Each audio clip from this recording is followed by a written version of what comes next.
So I'd like to talk about a topic that I think a lot of people are interested in, and it's something that I am by no means a complete expert in, but I think it's something I've been pursuing and interested in and practicing for the last 10 years. So I think I have some valuable information that I can share with people. Also, my instruction under the guidance of a guru has really opened my eyes to this topic in a way that I never could understand by just books or my own personal experience alone. Even though I've had many, many peak experiences, there's just something different about being with a guru. What can you say? So yeah, the topic is, consciousness, and how do we expand our consciousness? How do we raise our consciousness, so to speak? And, some people, the non-dualists will say, well, we're already there, we're already, everything is the divine, and all these parts of us are already in divine consciousness. And in one aspect that is true, but in another aspect, that's for most of us, that's not our experience. That's not our direct experience, no matter how much we want it to be. We can't just, ignore so many of these problems and thought processes and patterns and energies that keep us from enjoying the taste of the divine at every given moment. The divine is always there. The divine is always with us and accessible. It's right here, right now. We hear these things so many times, but when we go about our daily life, we forget. And so for me, the process of raising my consciousness, experiencing, growing in divine connection, it's taken a long, long time, and of course it's still evolving. Of course I'm not always there, and so I'm still learning as well, but I feel I have some pretty good direction with it.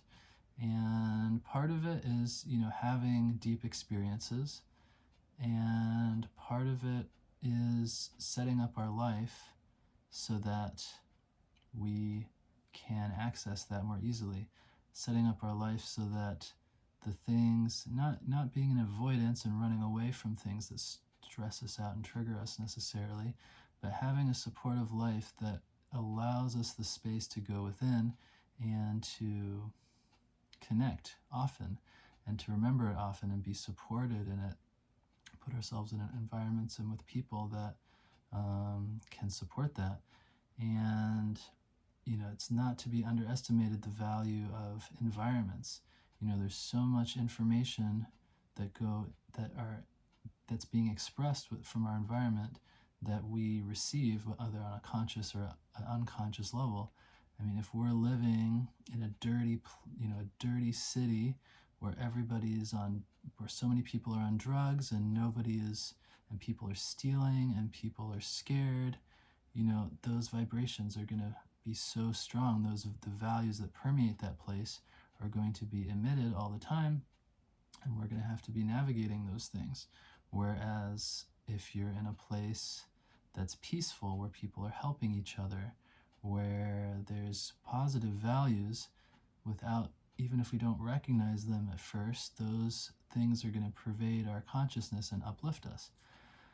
So it's really important, there's an awareness part of it, and then we have to set up our life so that we're supported and can continue to connect deeper into ourselves, and that we can also get in a positive energy flow of being supported and sharing those values. It's going to be hard to maintain a positive energy if we're trying really hard and nobody else is, and they're criticizing us or not receiving it or not appreciative or not on that level. So yeah, consciousness. So when I had some incredible experiences when I first started doing a deep form of yoga, where I had just been traumatized. My mind and my energy and my emotions were just totally chaotic in a way I'd never experienced before. And I went to a yoga retreat center, and in 2 days, I was feeling such deep peace and connection in a way that I never had in my entire life unless I was deeply in love with someone. And I was like, oh my God, like it just totally changed my mind. I was like, wow, this can come from within through these techniques and through these practices. Like it never occurred to me. I was a very spiritual person trying to figure out the subtle themes of life, but I never really realized how much I was outsourcing everything and how much I didn't have that inner empowerment and inner understanding. And then I did a yoga teacher training. I was having these incredible peak experiences, and for a while I thought that raising my consciousness involved being in situations where I could have these peak experiences, and then eventually I would have such a peak experience that it would just be like permanent. And that was my conception of what spirituality was, and trying to be in the divine consciousness was. And then as I met Amma, her environments are very interesting and very different because there's no attempt to have like a controlled environment like there are in a lot of trainings or retreats or or workshops and things like that, where you're having a really controlled environment so that you can really focus and go within. Amma's environments are kind of always chaotic. It's like the style of India. There's always distractions, there's always things happening, there's always things from all different levels of consciousness. However, Amma herself is just always resting in this divine consciousness, and it's a very slow, gradual process of working with all of those triggers, all of those distractions, until you can start to see those as divine as well, and they don't affect us. They don't take our mind to a different place.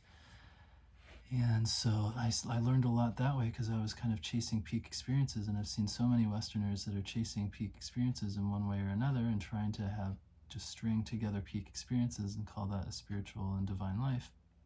And I think it's something much more mundane and much more long-term and much less exciting than that. And so a lot of people aren't really going to gravitate to it. Peace is not exciting. We're so conditioned to excitement, we're so conditioned to stimulation, and we have to really, to really detox from that. Can we just sit in nature and be in bliss? Like, is that without anything else? Can we just be in bliss in nature by a river or in the forest, or watching the leaves, watching the clouds? It's not only about having some sort of peak energetic experience. And as long as we're at, Amma says, we can go to the most peaceful, beautiful place, but if we have an agitated mind, it'll follow us to that place. And I can definitely confirm that. I was living in Vermont. I was in this beautiful, nurturing place, but in the beginning I had such an agitated mind that I couldn't, so much instability that I couldn't receive it. I couldn't enjoy it. I didn't have that grounding. And now after coming back, I have more grounding and more faith and connection. And so now that I'm here, I can really enjoy it and receive it in a different way. But in the beginning, it was very difficult for me. So now I understand and believe in this like long, gradual process where we can have these peak experiences, but at the same time, there's this integration process where we're really ironing out our life. Everything that's bringing us away from the divine, we have to either work through it or remove it in one way or another, so that we can maintain, so that our minds can maintain this divine connection. And in the beginning, that's what ashrams are for. At first we need these places removed from the rest of the world, because a place that's just focused on that divine connection, that's just focused on that inner process, because there are so many distractions and there are so many subtle things that we don't even realize, that that's why these retreats are there. That's why these trainings are there. Like Vipassana retreats, these 10-day silent meditation retreats, or yoga teacher trainings. These are such powerful ways to discover this inner gem, these inner truths within ourselves, in these focused and supportive environments. But we can't live. A lot of us aren't going to live in those environments, and even if we do, there's still their own challenges. And so, yeah, to raise our consciousness, we need these kind of experiences. We need to have guidance somehow and support. So yeah, these Vipassana retreats, yoga teacher trainings, longer workshops. Like I think when you're doing like 5 and up days, doing silence. Silence is like probably that was a mind-blowing practice for me. Being in silence just for one day, total silence. Watch your mind. Watch what desires come up. Watch what things get. It's like when we don't have this language aspect and we don't have the influence of all the things that happen when we communicate with people, we learn so much about ourselves. And so silence is, I think, a part of all serious spiritual traditions. Or at least, I know it's a part of Christian tradition. I know it's part of Hindu, Buddhist. So we have to have experience, and we also have to create a container for ourselves so that we can maintain the experience and integrate the experience. Spiritual practices are so important for that. So we have different practices like movement practices like yoga and Tai Chi. These help us, holistic practices that help us even dance, if it's done a certain way, movement in a certain way, like a somatic movement practice where you're really moving through thoughts and emotions and connecting to yourself and your intuition and learning to release it, learning to let it go, strengthen it, learning how to move energy and strengthening your body, strengthening, these pathways of energy. Meditation is, people don't like to meditate. I'm not good at meditating. When I sit there, there's so many thoughts. So it's like, that's the point. It's like, people aren't used to controlling their minds. People aren't used to working with thoughts. And so when we actually sit and see what's there, it's wild and it's intimidating. And we think, I'm not good at it. I tried for an hour. I tried for 2 hours. It's not changing. It's so hard. It's not, meditation is also about reorienting our viewpoint of how to work with ourselves.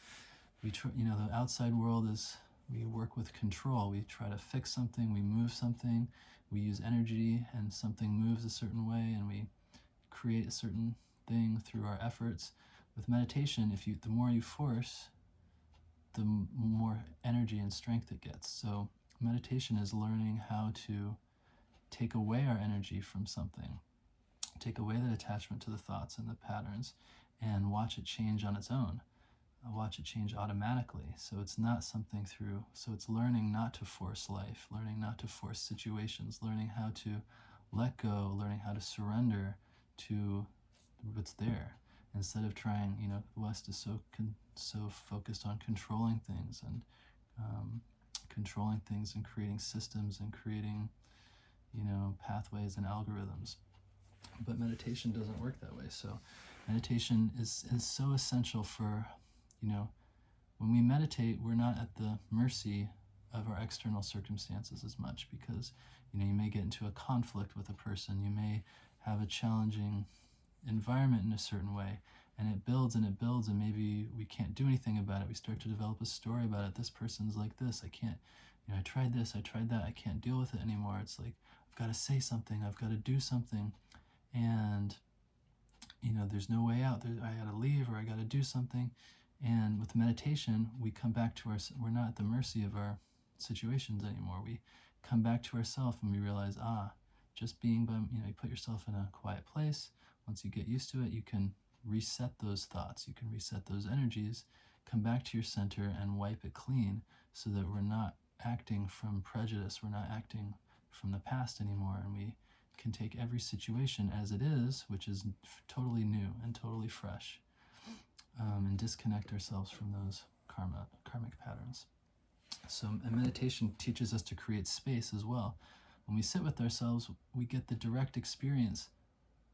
I don't need to be in a situation with a person or an environment or a place to still have the same thoughts, to still have the same emotions, to still have the same patterns.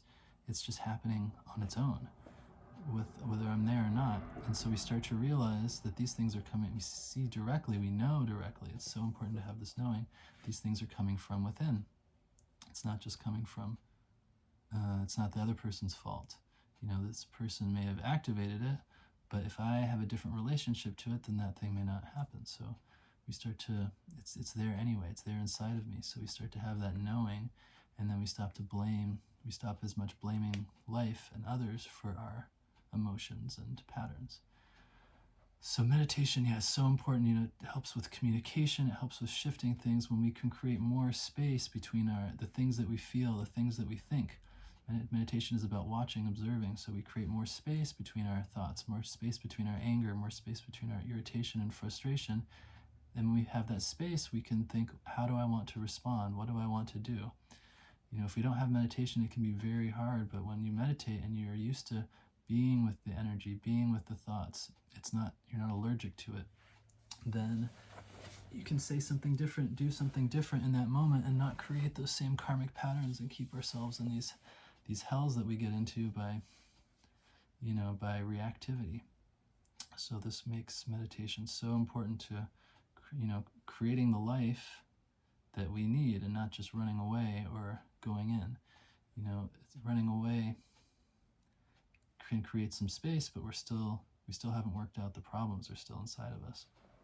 So when we have these peak experiences, when we increase our sensitivities and get these knowings from spiritual practice and direct experience, then we have to go through and we have to make our life supportive for that, and we have to iron out all the things that are not supporting us and taking us away from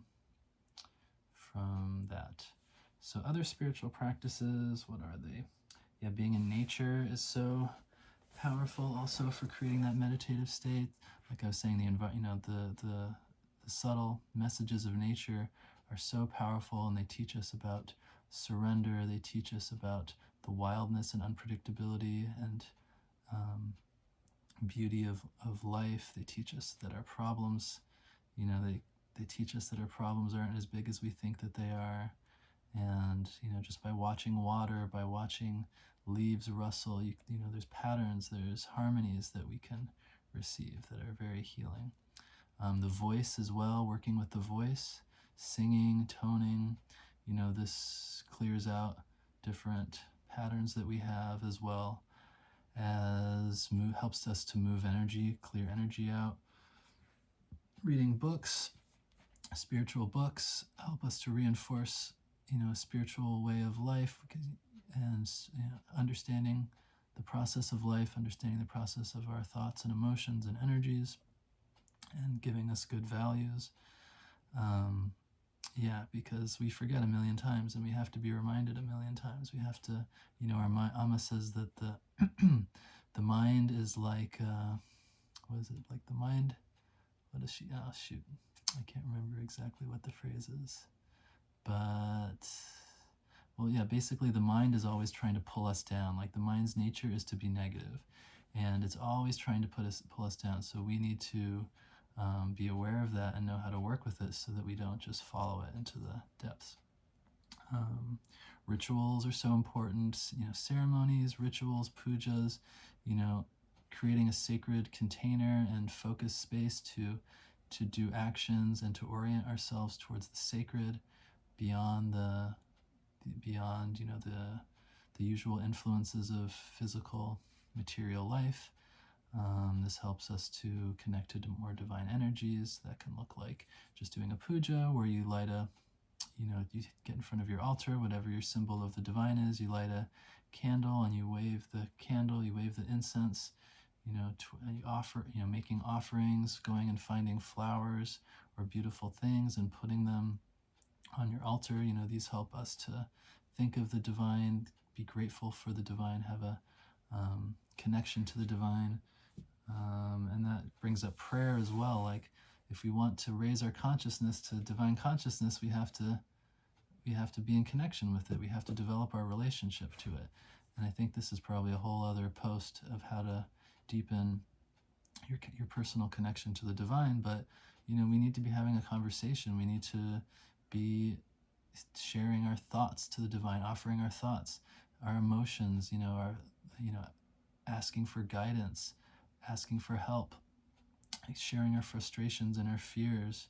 The more we can share life and we can build that interconnection with the divine, the more we're going to be oriented towards it during challenges, the more we're not going to forget the divine during good times, I mean, I remember I used to be always trying to figure things out, and all of a sudden there would be some points in my life when things felt so easy and so good and so right, and I was in a good mood, and I would just forget all about those other challenges, and I would be like, I got it all figured out.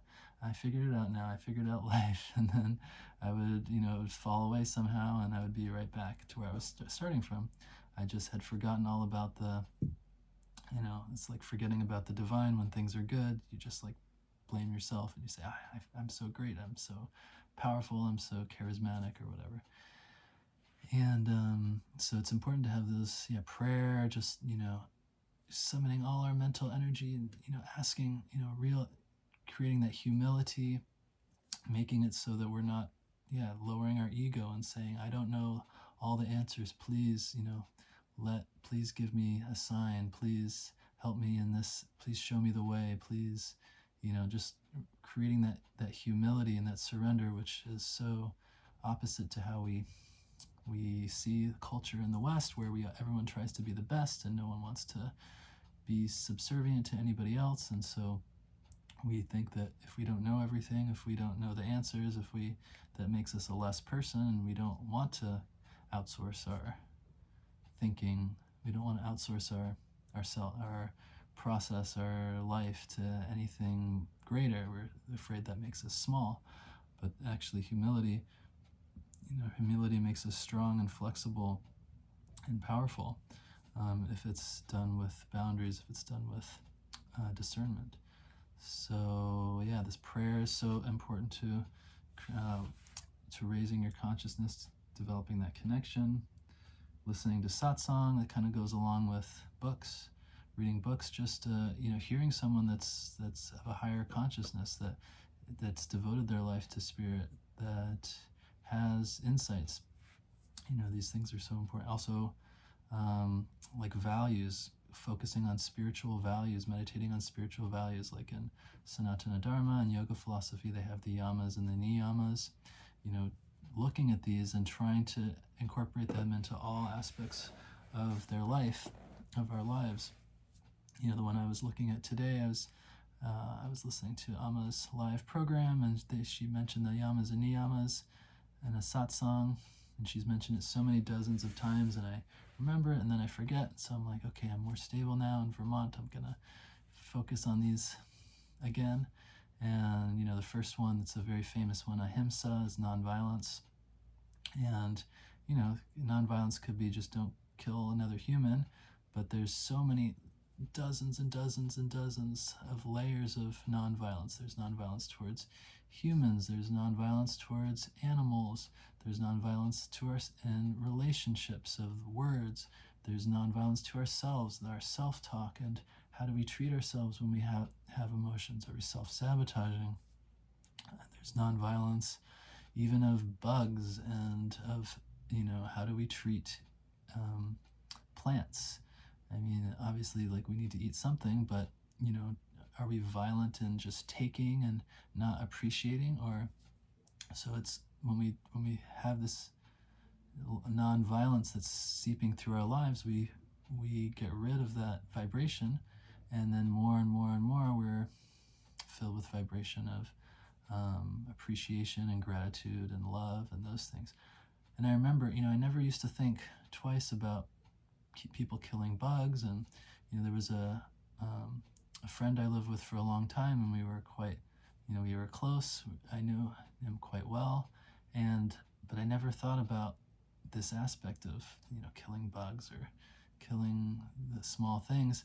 And I did a yoga teacher training, and we started talking about ahimsa, and I started reflecting on it more. And I remember afterwards I saw him, I got more sensitive to smaller details, and I saw him like killing a bug with like great violence, and it really disturbed me. I was like, whoa, from being like a very peaceful, very connected person, all of a sudden there's this bug, and then there's like a rage, and there's an irritation, and there's this different vibration. And this is what it's really about. I mean, sometimes we have to kill certain things or remove certain things, but it's like, it's an inner process. How these, if we don't consider it, if we don't do things like Amma used to also say, look, even when they were cutting down a tree in her village in India, they would always do a puja. They would always say a prayer, ask the permission of the tree before cutting it down. So they're still killing things, but doing it in a humble, in a gratitude way, so that we can maintain that inner aspect as well. And when we have the inner aspect, it carries to the outer aspects around us. So having values, this is something I think in the West, especially in the United States, like we don't have a strong set of values. I think things are changing all the time. And so when we have a lack of values, we see a lot of disharmony and disconnection. So more about raising the vibration. Let's see. So there's, psychedelics is something to talk about. I don't really have any experience with psychedelics, but from what I've heard from others, from what I've read in like Ram Dass, Be Here Now, it can be a powerful window to just experience that these things, these other levels of consciousness, other patterns of thinking and experiencing and sensitivities, they exist. But and I'm not one to advocate or not advocate to it. I don't have enough clarity to really know. Some people, I think it's been very effective on their spiritual journey, but some people also abuse it and they get very detached from reality. But the main thing is even if you access these states, you still have to integrate. They're not going to last, and you have to still do the work. And in my experience, I've experienced very, very deep states through meditation retreats, through trainings, through music, things like that. And in workshops I've done, people have been saying, people are like, oh my gosh, Dharmadev, like we just went to another dimension. I felt like I was on mushrooms. And and you also have stories from like Be Here Now with Ram Dass, where he gave his guru a bunch of tabs of acid, and his guru said it was just meditation medicine. So it's like, these deep states that people are getting into with psychedelics, you can get into with deep meditation and then you can then you don't need to rely on them. You don't need to use it as a crutch as much, and you really can access a mindless state the more you really focus on meditation and spiritual practices. And so I think, so from my experience, it may not be necessary, and you can get into these deep, blissful, sensitive, expansive, mindless states, through music, through meditation, through many other ways, if you really want to, if you really apply yourself. So then there's this process of integration where we have to set up our lives, and we have to see what's pulling me, what's pulling my mind, and can I work with that, or do I need to take distance from it? And a lot of people, like with their families, for example, they if they don't have positive family relationships, maybe someone is trying so hard to maybe has so many expectations for their family and what the relationship should be like, and that kind of keeps them in a karmic cycle. And then they start to realize more and more, like I'm not seeing things as they really are.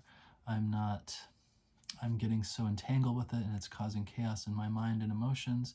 Like, let me take a step back and just observe and just see like what's really there. Sometimes we have expectations, we have such high hopes, and then it prevents us from seeing people and situations as they really are. So as we do more spiritual practices, we can take a step back. And I know for me, I had such a misperception of what my family was and who they were, and it was very challenging for me to disentangle from that. I needed to take some steps back, and I needed to do my own inner processing and my own inner work, and deal with my own resentments and my own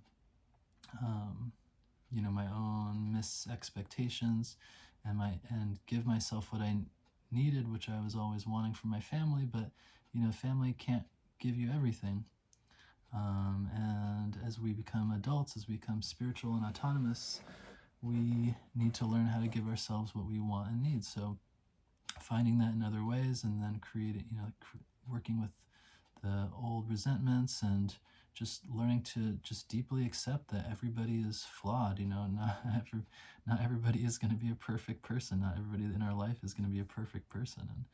And as we get sensitive, we can get affected by these imperfections, but that's just people, and the more we just accept and understand and create, our own spaciousness and relationship between people, you don't have to be as affected by it. So for me, I needed to, I know a lot of people, there's so much like going no contact with family and things like that. And, I think it's an individual journey, and some people maybe need to, and other people maybe you just need to create some distance and do some inner work, and then you can come back and create the right distance and right expectations that's nourishing for both you and your family, without the expectations of everybody needing to be perfect and things like that.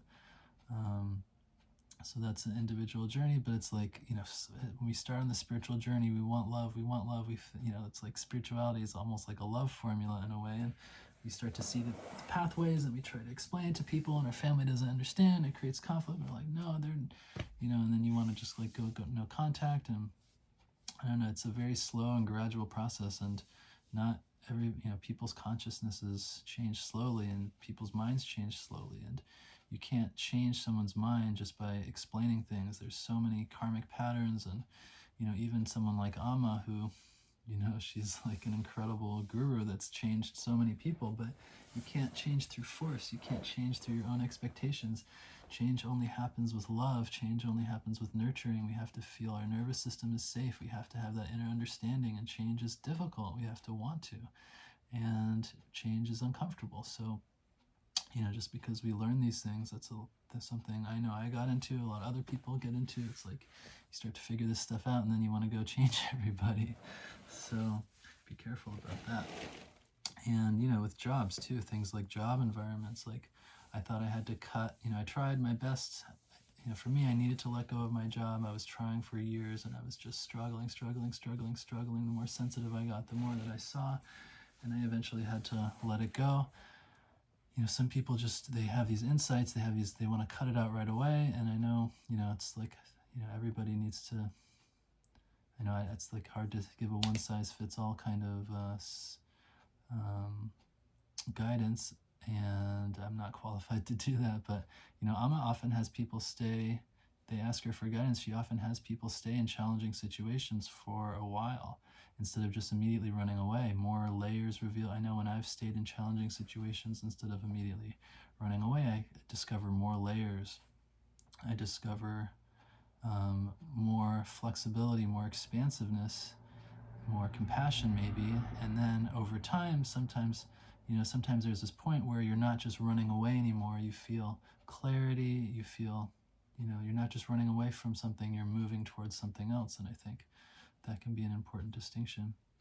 And maybe that's when you might leave a job or but to cut yourself off from that financial flow and from stability, can be very stressful. So it's something that can be, it's not easy. It's people are, doing this Instagrammer thing and running all over the world and being nomads. And might look very exciting, but there's a lot of risks to it as well, a lot of subtle psychological risks, and it's not always as easy as it looks.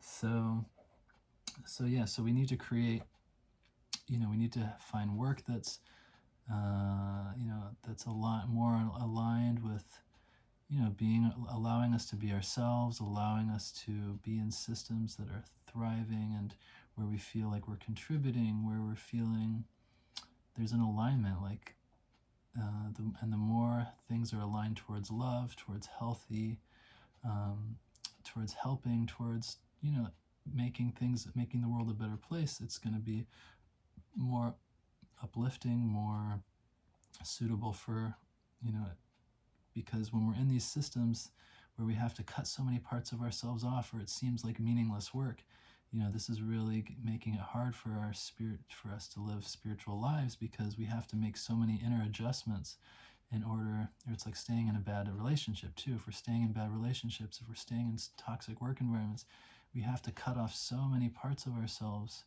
in order to be in these, to succeed in these environments, so to speak, that it's just really dampening our awareness in so many ways, dampening our, we can't use our voice. We have to cut ourselves off from so many parts of ourselves just to to function, and that's, that's not sustainable really. If the more awareness you have.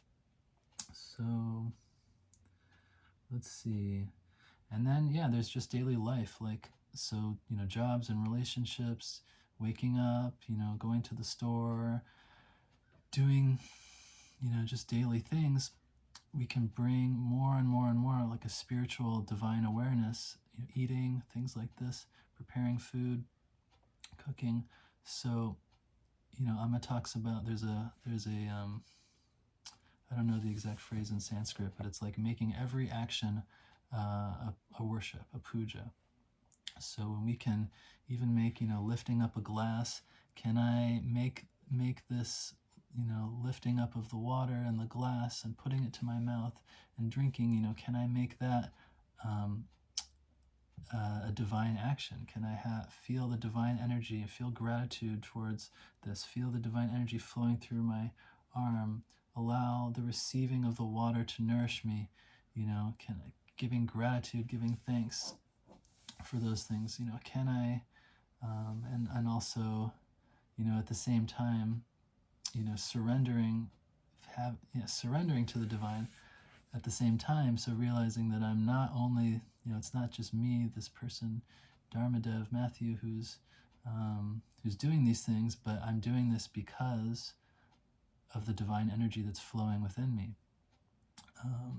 Having these kind of attitudes, developing them over time, this can help, because we want to get, the idea is to be in reality, to be in truth. Like, that's the ultimate level of consciousness, which is that the divine is always pervading us, that we're always permeated by the divine consciousness, and it's right, that love, that divine light is accessible right now.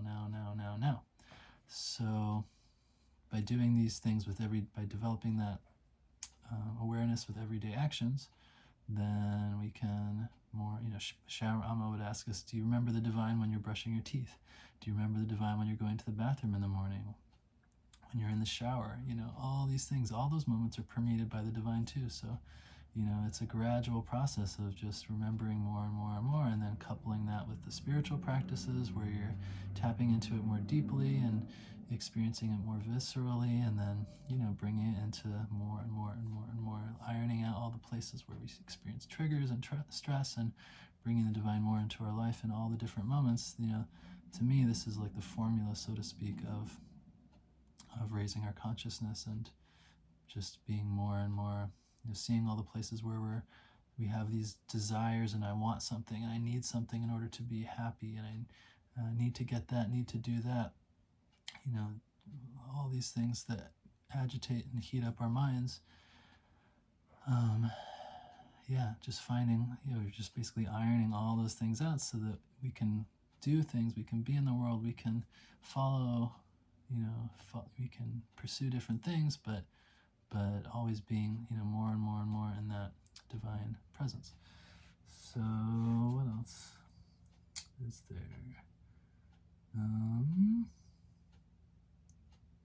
So with these actions, each thing we do, it can keep us in it. Do we check out when we drink, when we eat, when we're talking with friends, or do we have presence in that exact moment? And each action that we do, and I think this is maybe touching on what's said, that karma is what keeps doing actions is kind of what keeps us in the cycle of karma, but also through actions we can break ourselves out of it.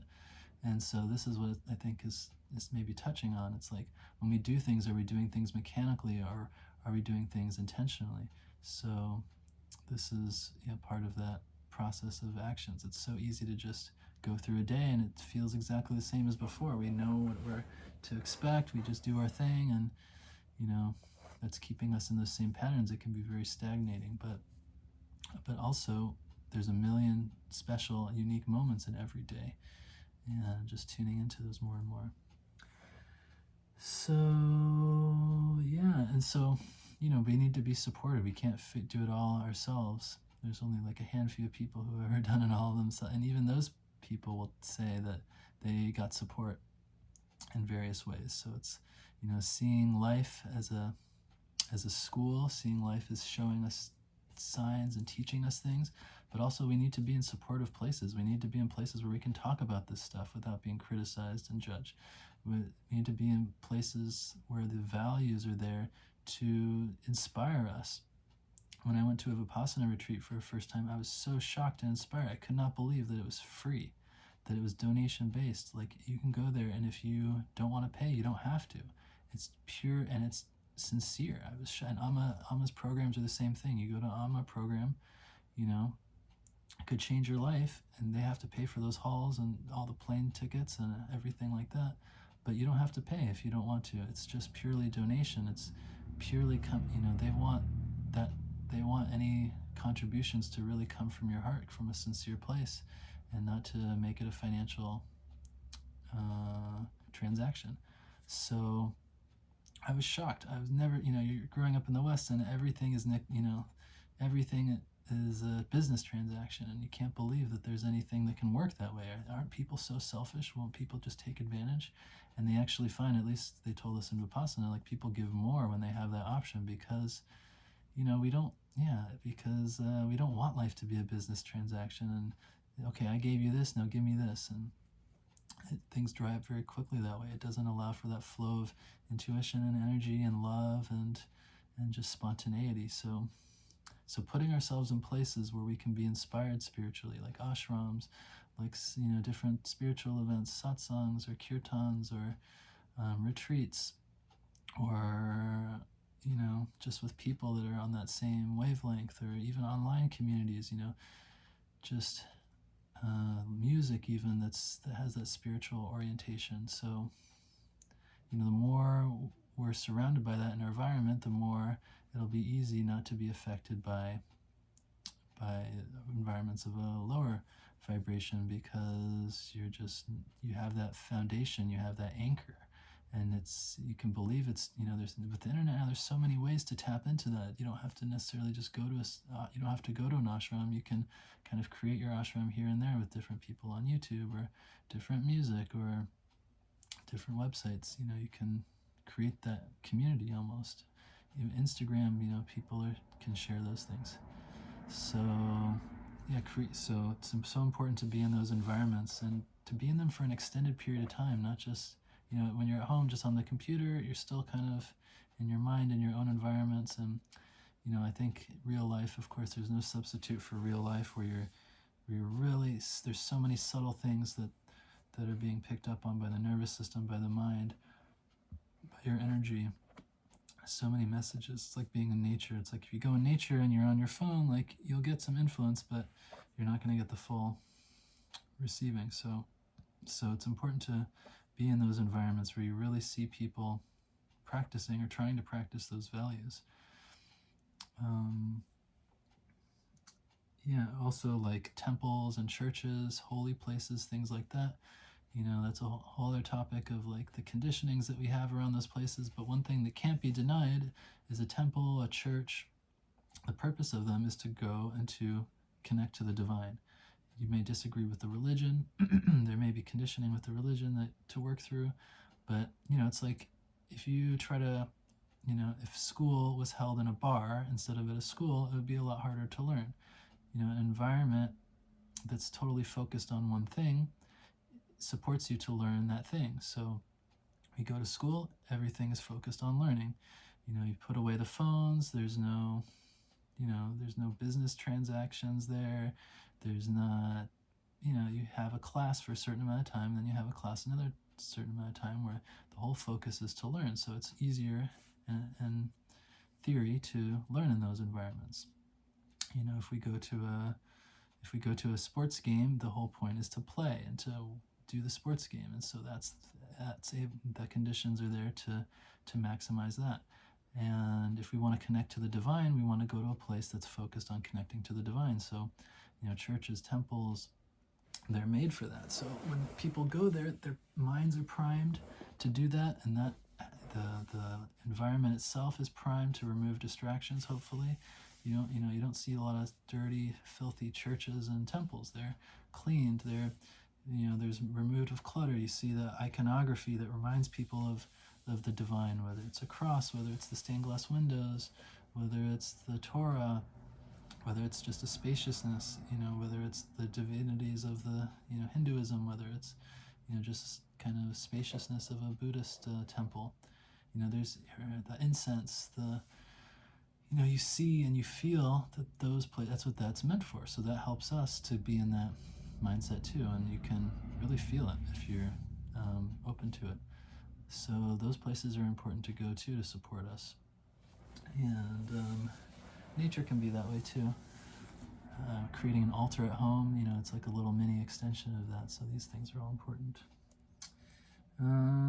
Also, in terms of, ironing out, integrating, we have to be aware of how things affect us. So, through meditation, we start to watch our thoughts, we start to feel things more inside, how things affect us, like just be more in touch with our inner life. And then as we're coming back into life, we continue to have that inner connection. How do these things affect me? How does TV affect me? How do movies affect me? How does reading the news affect me? How does going to a bar affect me? How does how does living in the place where I live affect me? So we start to notice how all of these things, how does, making a video right now affect me? Like in the beginning, doing these types of things would put me so much in my head and disconnect me, and I would have all these expectations and strategies, and my mind would be like, oh, perfectionisms. And over time, gradually, it's come to a place where when I make music, when I give a music lesson, when not even talking like this, it supports me in connecting to my inner world and my inner, I'm doing my best not to try to put on a show and impress people and feed my ego, which would disconnect me from my divine connection. But by speaking about these things, I'm accessing my divine connection and sharing. And my intention is to share from a place of connection and generosity and love and kindness, the things that I have experienced, so that other people can know about it. And so, like, what are the things that how do I feel when I'm scrolling on Instagram? Noticing all these things, and then, it's how do I feel after I eat, junk food? Like really noticing all these things, and slowly, it can take time to remove them and iron them out. Then over time, we can remove those things that are disconnecting us from that divine connection, because scrolling on the internet, you see a lot of monks scrolling on the internet, or you don't imagine a lot of monks scrolling on the internet for the reason it's like it's not supportive. So there's ways that it can be supportive, but in general, it's like, it's a pretty double-edged sword. So just noticing what music am I listening to? If I, especially after going to like a meditation retreat, you can feel these things so easily, how toxic a lot of these things are that we surround ourselves by, and then we get used to it and we don't notice it as much. But if you are doing spiritual practices regularly, and then you just keep noticing, like, how does the music that I listen to, what are the words, what is the beat, like, what is it doing to my energy, what is it doing to my mind? Like, it's and there's a lot of rules in religion, and people don't always want to follow rules. A lot of the rules may not be valuable depending on where they're coming from, but you need to have restrictions on what we digest, and I think a lot of them are probably well intentioned to try to support that divine connection. If we're listening to like really dark music, that's going to affect our energy in some way. So it's going to take us away from the divine connection. So it's not just a rule saying this is bad, this is good, but the interesting thing about spirituality as opposed to religion, just do that, do this, deep spirituality, true spirituality is about really your own inner connection.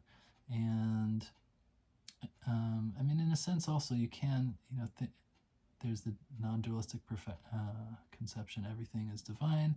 You can make a lot of things divine in a way, you can see the divinity in them, but it's also more advanced, and we also have to just be honest with ourselves. Is it supporting me? Is it supporting me to connect more to my divinity?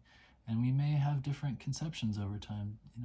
What we feel is divine, what is connecting us to our divinity may change as we get more, it may be more gross in the beginning, and it may get more and more and more subtle over time. We all have different tendencies, and everybody is different. But at the same time, we do need to follow, we can't just accept everything and expect to have a peaceful and divine connection, a sincere inner connection. So, so what do we digest? Music is really important. What kind of music are we listening to? How is that? Music is a subtle vibration that goes beyond language, that really can share powerful messages immediately with us. So, from one way or the other. Somatics, I feel like somatics is so important. How, what is going on in my body? What are the feelings that I have? What are the energies that I have? And how do I work with that? Not just from a mind place, but, how do I work with my emotions? How do I work with my energies, and not just create stories, and not just create repressions or reactions inside? That's kind of a whole other topic. But we need to know how to work with our emotions, with our mind, with our energies in a healthy way, to balance them, to discharge them, so that we're not just playing out our old patterns and dramas, but that we can clear out what comes in that's not supportive for us, and come back to our center. There's also like relationships, intimate relationships, and learning about that. That's, I've started realizing in recent years, like how there's so much there, and what type of person am I attracted to, and what does that really mean? Why am I attracted to that person? A lot of people will say attraction is just we're desiring what we didn't get in our childhood, or things that are unresolved we become attracted to, things that we want for ourselves we can become attracted to, or we can become attracted to someone based on our own shortcomings. Someone that's not so emotionally available is also going to be attracted to someone who's not emotionally available, because they won't bring up those triggers. We want to feel safe. The nervous system wants to feel safe, so we want to be around people that make us feel safe. And if we're not feeling safe around our emotional expression and being in touch with our emotions, being seen in our emotions, we're going to be drawn to someone who won't poke that. So, but as we become more comfortable being in our emotions, expressing our emotions, communicating, that's not going to be as attracted to us, because there's a restriction there, there's a blockage there with someone who's emotionally unavailable. There may be a feeling of spaciousness, but they're not going to meet you, they're not going to see you, they're not going to be able to connect with you on as who you are. There's going to be a lot of blockage and projection there. And so the more we do our own inner work, the more we can start to see who we're attracted to and why, whether it's really going to be nourishing and supportive for us, and hopefully just learn about our own patterns and weaknesses. There's attachment styles, and there's things we can learn from astrology, and that's like a big one, and I'm still learning about it, of course, but that's kind of the general overview of that, because it's a lot of spiritual people want to repress that, or maybe they want to express it as much as possible, and we have to really see what is most supportive for our spiritual growth. Is it, when I get in close connection with someone, am I just being consumed by that relationship, or am I still, and is that okay for me? Do I want to just be consumed by a relationship, or really is spirituality going to be the main focus of my life? Can I find someone that's there that I can connect with, that's going to help me grow spiritually, that I can support in growing spiritually as well, that the relationship is not taking away from my connection to the divine just to have another person around and have certain needs met or wants met, but is this relationship really supportive to my divine connection? Can I see this relationship as a gift from the divine and be in service to the divine? Or, is this something I have to is it going to split me? Am I going to be pulled away and have to reconnect, reconnect on my own? And is it going to be a kind of a balancing act?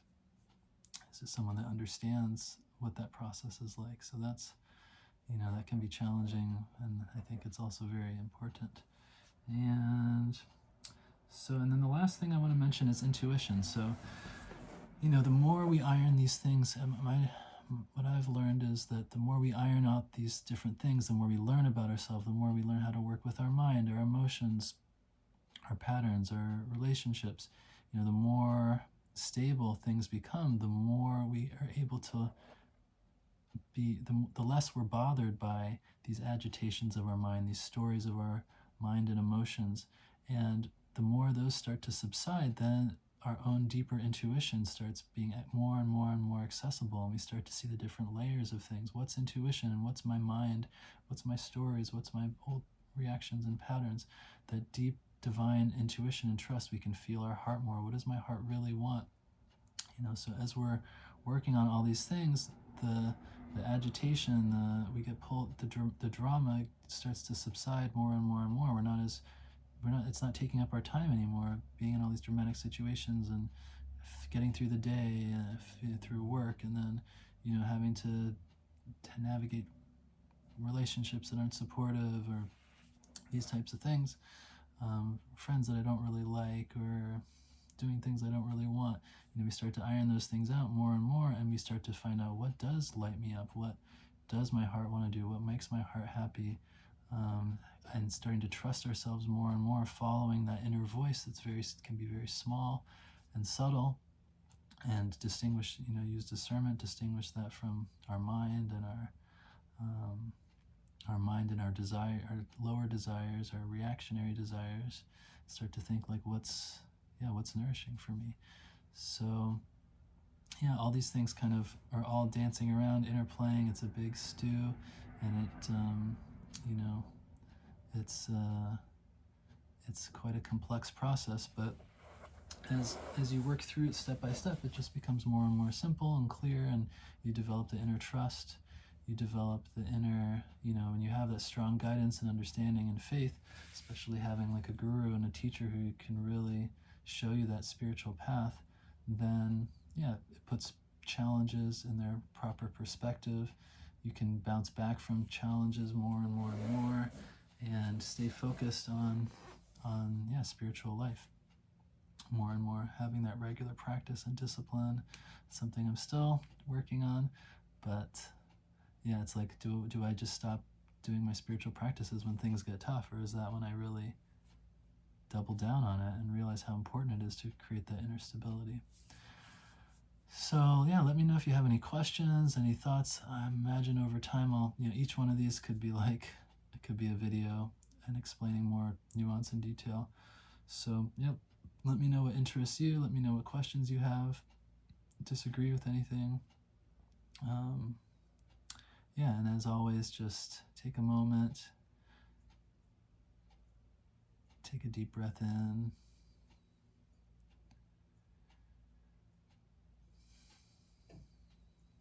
Just notice what's happening in your mind and your energy bodies.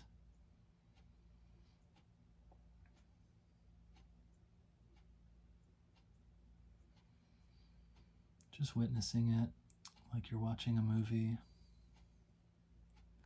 from a bit of a distance.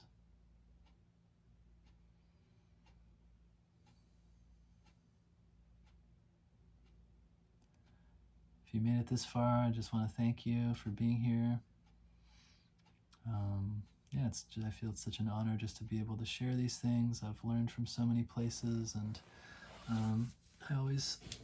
it's very special to me to be able to share these things with people, for people to have more clarity on these complicated things. And there's so many people that are, I feel like aren't safe people that are trying to share these topics as well. And someone that's sensitive, someone that's sincere can get so confused. And I know I've spent a lot of time being confused, and there's still confusion sometimes, but it's just so important to know that, to know what the path is, to know how to proceed, to know that yeah, there are safe people out there, and that sincerely care about others, and that are interested in the well-being of others. And so yeah, I hope you found something useful in this video.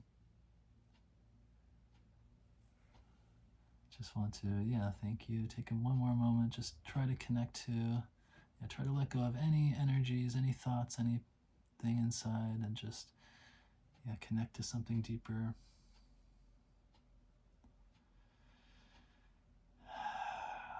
Connect to that divine energy, universal energy that's always surrounding us. Just let it fill any tensions, let it fill all the pores of your body.